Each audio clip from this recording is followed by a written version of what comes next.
It has been 1 year since my husband and I got married.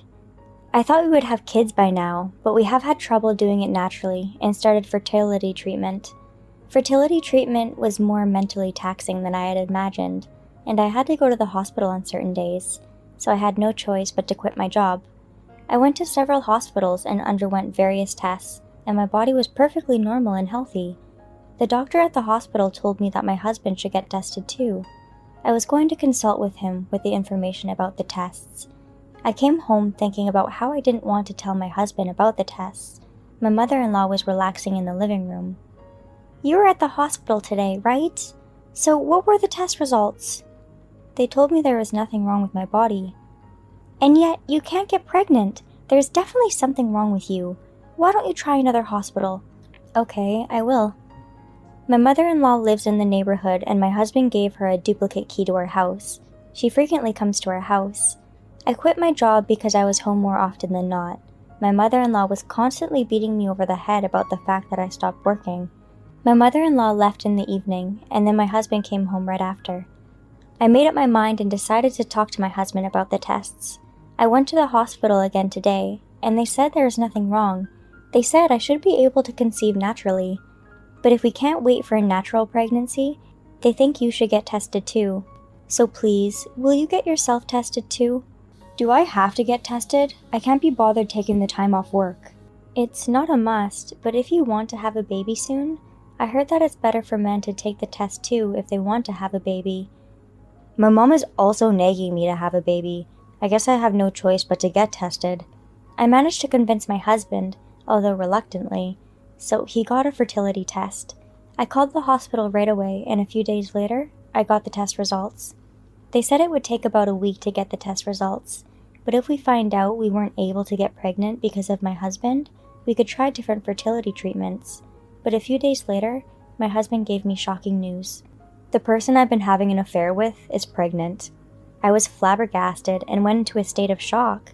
The fact that he was cheating on me and made someone else pregnant was unacceptable, and somehow my mother-in-law was invited to the discussion. My mother-in-law sounded very happy and started talking. "That's great!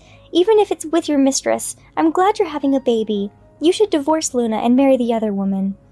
My mother-in-law's comment was so shocking that I couldn't say anything. I froze again. "I was actually told by my partner to break up with her because she got pregnant. But after hearing your opinion, Mom, I've made up my mind. I'm remarrying the cheater for the sake of my kid." I was sure the saying, "if parents are parents, children are also children," was made to refer to the two of them. This parent and child both have a few screws loose. The love I had for my husband was gone. I'm sorry to interrupt this conversation, but I really need to get my feelings straight. In the meantime, can you tell me when you started having an affair? "About 6 months ago. She's a very nice girl. She's so neat and cute." "Oh yeah? Can I see what she looks like?" And then my husband showed me his phone, and I was even more astonished. The woman to whom he was having an affair with was a former junior colleague of mine. "She told me that she works at the company you used to work for. Do you know her by chance?" "Sorry, I don't know her." "Anyway, I'm going to marry this girl, but you want to sort out your feelings, right? I'll let you decide tonight what you want to do, and you can give me your answer tomorrow morning." I left my husband and mother-in-law in the living room and went back to my room. I sorted out the facts of what's happening. One thing is for certain, I'm getting a divorce. My husband has also confessed that he cheated on me. He will probably pay me alimony. What was essential was the girl he cheated on me with. Yesterday, just as I was looking at Facebook, I remembered that she had posted something.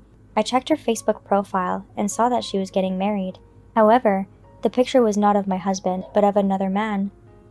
Along with the marriage report, it also stated that she was pregnant. It turned out that my husband was her unfaithful partner in crime. I couldn't hold back my laughter and burst out laughing in my room alone. My husband deserves all that is coming his way. I still felt like an idiot for not knowing this truth. After a quick laugh and a good night's sleep, I packed my things in my room and went to bed. I was having breakfast as usual the next morning when my husband spoke to me. "I've been waiting all day to hear your answer. Like you proposed, we'll get a divorce." "Thank God you're agreeing to the divorce. I was afraid you'd say you didn't want a divorce." "I wouldn't do that. You can do as you please from now on." I'll send you the divorce papers in the mail, so make sure to sign them." And after I put away the breakfast dishes, I grabbed my things and left the house.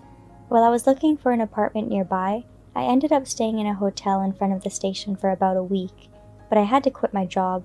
I couldn't find a place to rent. I decided to go back to my parents' house and take my time to slowly look for a job. I noticed a large number of incoming calls from my mother-in-law. Begrudgingly, I decided to answer the phone. "Luna, you finally answered the phone! I've been worried about you because you haven't answered for so long. You remember that woman my son cheated on you with and got pregnant, right? Well, it turns out he wasn't the father, and it looks like my son has been duped." I didn't expect my mother-in-law to tell me that. I stifled a laugh and decided to listen anyway. "I've heard that when my son proposed to the girl with whom he was having an affair, he was told that it wasn't his son.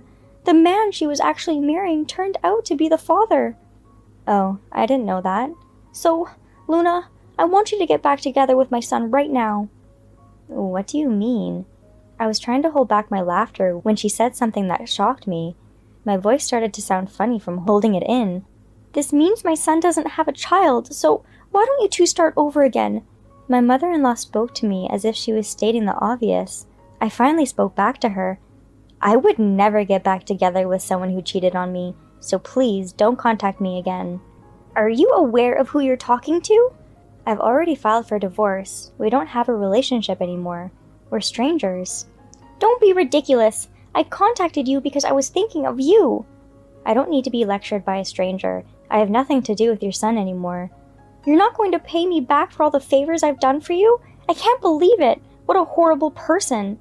"I have no recollection of being indebted to you from the time I was married to my husband until now."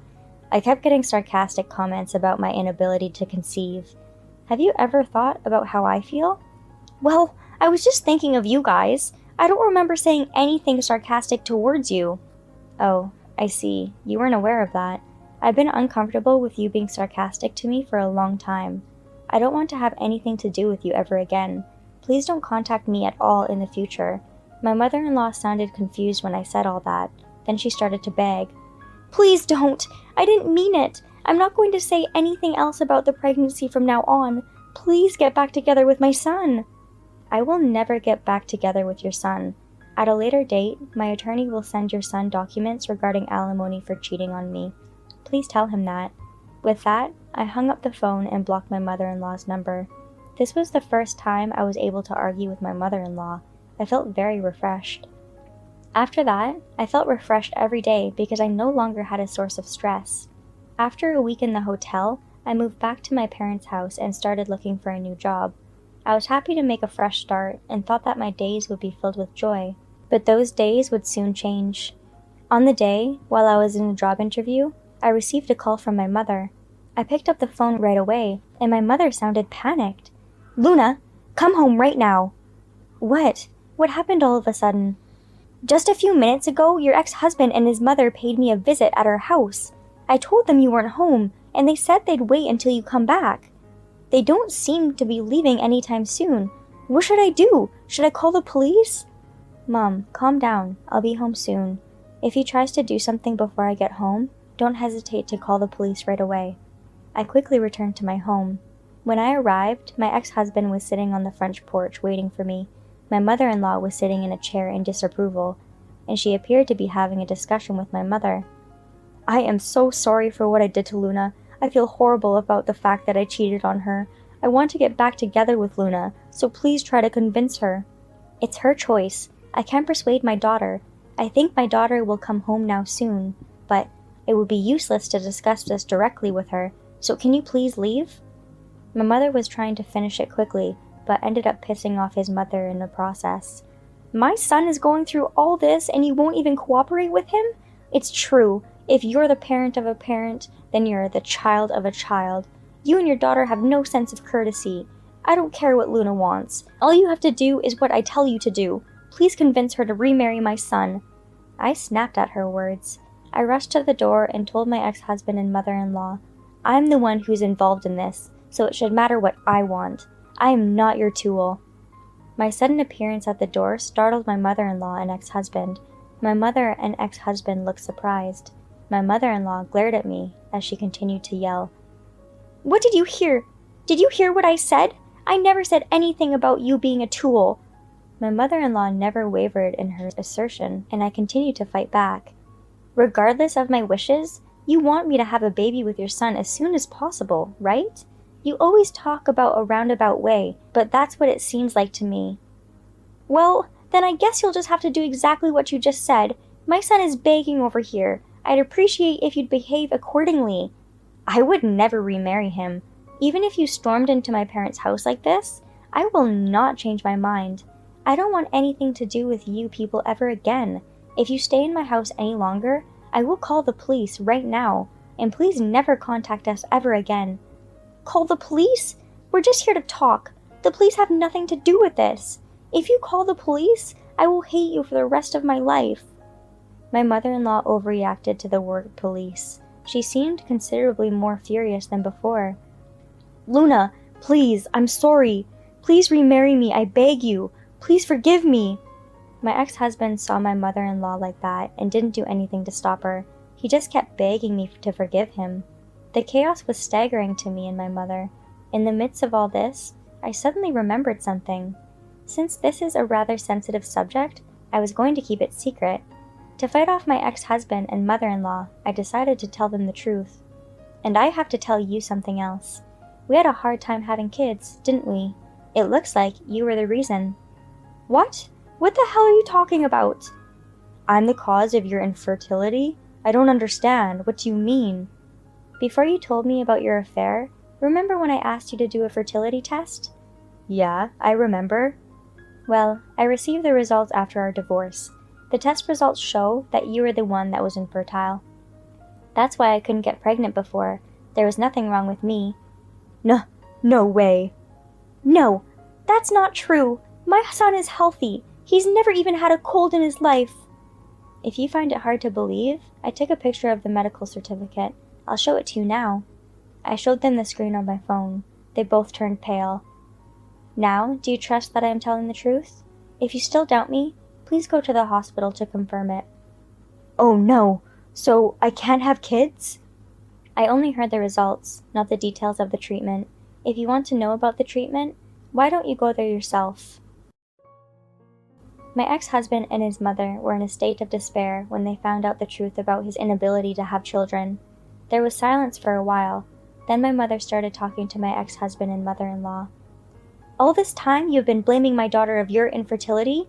My daughter was very patient and never complained. I think it must have been very painful for her to work so hard on her own all these years since getting married. If you are both sorry now, would you please apologize to my daughter? And please stay away from my daughter." My mother was talking with a trembling voice, and I was so sorry that I gave her a hard time. "I'm sorry, so sorry. I didn't mean to blame you, Luna. I just wondered why we couldn't get pregnant. I can't believe it was all my fault, and I'm so sorry." "I'm not remarrying you because you're infertile. No matter what your mother-in-law said, I wanted to have a child with you. I've tried my best. And then you wouldn't even help me at my lowest. And not only that, you cheated on me. I can't forgive you for cheating on me and betraying me." When I said that to my ex-husband, that had just apologized to me, my mother-in-law came out of nowhere and made excuses.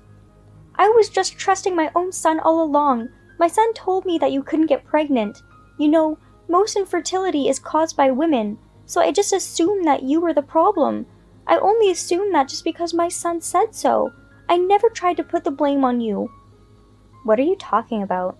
Every time I saw you, you kept blaming me for having an infertile body. I was in so much pain every time I saw you. I was stressed out." "Oh no, I didn't mean to accuse you of that. You just took it the wrong way. I was trying to encourage you in my own way." I snapped again at her words. "That's enough. Why do you always blame others? There are people who are being hurt by what you say. It's not human nature to acknowledge that. I don't want to go back to a family with these kinds of people. I will never get back together with my ex-husband. I don't ever want to see him again." My mother-in-law seemed to have given up and turned her head to the side, and my ex-husband's face turned red and he was fighting back tears. "Luna, I'm really sorry for everything I've done, and I promise I'll never seek you out again. Come on, Mom. Let's go home. If we stay here any longer, they really will call the police. My ex-husband and my mother-in-law finally left our house. Finally, I was able to fight off my ex-husband and mother-in-law. After that, my ex-husband contacted me through his lawyer and offered to pay me alimony. He said he would pay me the amount of money I had billed him. And of course, I sent the alimony bill to his cheating partner as well. She paid me the same amount of money as my ex-husband and one lump sum. Thanks in part to the early payment of alimony, I was able to slowly and unhurriedly get a new job. I heard a little about the current situation of my ex-husband and mother-in-law from the lawyer who was in charge of the case. First, my ex-husband's affair was found out by his company. He's been demoted from his original position, and he resignated from the company because of the changed attitude around him. He is paying me alimony in installments, but he still has a hard time paying his monthly expenses. He has found a new job, but he has to work night shifts to make ends meet. And about my mother-in-law, she feels betrayed and depressed because her son was the reason she couldn't have grandchildren. She is very depressed because of what happened. The neighbors know that I divorced my ex-husband because he cheated on me. She's even more worried about her surroundings and can't go outside anymore. She's now living a reclusive life at home. My ex-husband and my mother-in-law both got what they deserved, so I hope they learn to be nicer people. As for me, I recently got a new boyfriend. I had a local friend set up a blind date, and we successfully started dating. He is a very kind and good person, and he makes me relax when I'm with him.